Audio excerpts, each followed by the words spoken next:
Hello， 各位大家好，欢迎来到这一次剑中连新角色雷西联系忍者营销的测试影片。因为营销属于联系忍者，除了主战的用途以外，更多人抽它原因会是因为联系技能，所以这次主播一样分为上下集。上集对于主战部分做出完整的介绍，下集则着重更实用的联系技能分析。那就让我们准备开始吧。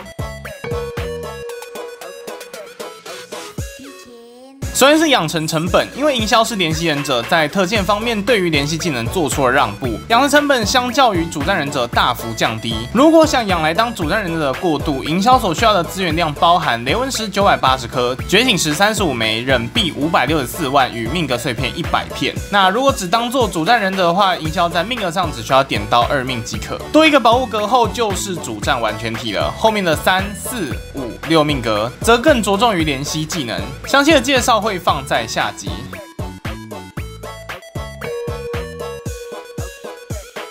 首先，我们来看一下被动天赋隐匿。隐匿属于营销的核心天赋。当营销累积无伤40秒时，会进入隐匿状态。满天赋的情况下，隐匿状态会额外提供650点的攻击力加成。那如果在进入隐匿前受伤，读秒会像是蜜卷风莲受伤一样暂停计时，一段时间后重新倒数。那如果在隐匿状态下受伤，营销就会被迫解除隐匿状态6秒。在这段期间，建议不要进行任何输出，因为攻击力会大幅下跌。再来，营销的固有天赋消之力，让营销拥有类似老林的飞行能力，后面我们会进行比较。最后一个天赋隐匿强化，当营销在隐匿状态下，忍术的伤害会额外提升10%。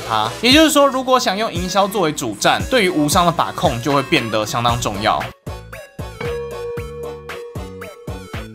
营销忍术叫做千鸟雷鸣，大招一共分为2段，第一段周边会出现6只旋转小鸟，那每次点击忍术都会基于自身位置向正前方依序丢出小鸟，小鸟如果有碰到 BOSS 会在身上来回穿刺，如果没有则会飞回。4波丢完以后就会进入第2段，营销幻化出大鸟进行1次高额的伤害。至于系数如何，主播这次测试的营销计算入各种参数获得总忍术攻击力后进行的2次测试结果如上。首先开场炸系数 2.7， 前3波小鸟的伤害约在 6.5 到7之间，第4波的伤害急速下滑到 4.6， 结尾的系数约在 11.88， 整个大招的系数在隐匿状态下来到了 39.59。 对于联系忍者来说，这个系数算是史上最高。 39.8 的系数其实堪比多数的2代忍者，算是新手养成中 CP 值极高的角色。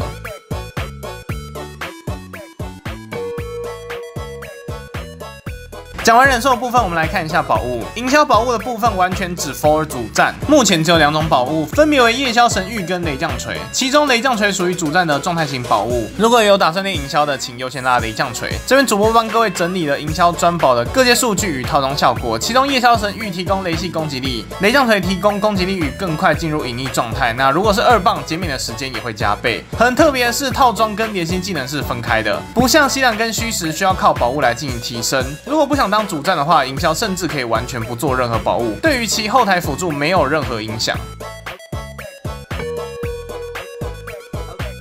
再来是主播经过实战之后对于营销的出战手感体验。首先是移动性跟保命能力，基础上营销的飞行与零的飞行还是有一点本质的差别存在。营销是往上飞一点之后缓慢下落，更直接的描述应该是减缓下坠的速度。比起零一直维持在一段高度的飞行，保命能力是比较差了一点。不过在无敌模式中，营销的保命能力算是非常强大的那一梯，因为大招的特性，只要4波鸟不要丢完，都会在身边环绕。环绕状态下的小鸟防御能力十分优秀，只要不要是快速上下移动导致跟不上，又或者是大武士的斧头，可以直接砍穿那一圈小鸟，基本上要漏掉攻击的几率偏小。搭配2段跳小飞的机制，可以当做不想练老林的玩家一个替代选择。而忍术的部分，营销的大招模式前4段会需要瞄准，小鸟在一定范围内会进行追踪，但是面对过动网的时候命中率会比较低，因为大招整个过程中的控制技能极少，只有在大鸟命中时稍微有一点缓速效果。那另外小鸟有没有命中，也可以透过回来的速度进行判别。如果打空，小鸟会提早回到身边旋转，不过相对的伤害也会比打满低很多，所以营销的瞄准也吃一点技术，需要尽量持平 BOSS 的移动轨迹来瞄准。而在面对不可消的 BOSS 时，营销的大招瞄准上的难度也会相对提升。没有控制特性的情况下，会需要一边瞄准一边躲板。一旦受伤，还需要停止输出，直到隐匿恢复。硬打的话，伤害只会掉更多。不过，如果对手是固定 BOSS 的话，比如说这种站桩类型的赤须等等，营销的瞄准难度就会大幅降低。小鸟就有一定幅度的自我修正能力，所以只要差不多神上开就能够打中，只需要特别注意躲板的部分。再来主播解释一下为什么第4波的大招伤害特别低。各位可以发现，营销的小鸟没丢出去，在身上环绕时已经有碰撞伤害产生。这个碰撞伤害每只鸟可以判定4次，一共24次额外的碰撞伤害，超过以后会高速下降至个位数。而这个碰撞伤害，当我们将鸟丢出去，鸟在穿刺时也会产生碰撞伤害，并在第4波前耗尽。也就是说，不管我们是依靠正常大招平 A， 或者是拿猪血冲刺想提早碰撞，实际上的大招系数上限就落在 39.59， 不会更高。更重要的操作手法还是无伤维持盈利状态。最后总评一下营销作为主战状态。在目前版本高额的系数下，肯定不够看啊。不过营销的系数还是堪比2代忍者平均的系数。作为4项等有属性专属的2棒，或者是新手过渡期练的主 C， 对文蛇消耗压力会比较轻。那不过对于老玩家来说，如果雷系不缺志向高主战的话，是可以跳过的。营销的主战篇就到这边，接下来我们会讲更重要的联系技能，有考虑要不要低雷的，可以看下一部影片。那就记得点赞、订阅、分享，我们下部影片再见，拜拜。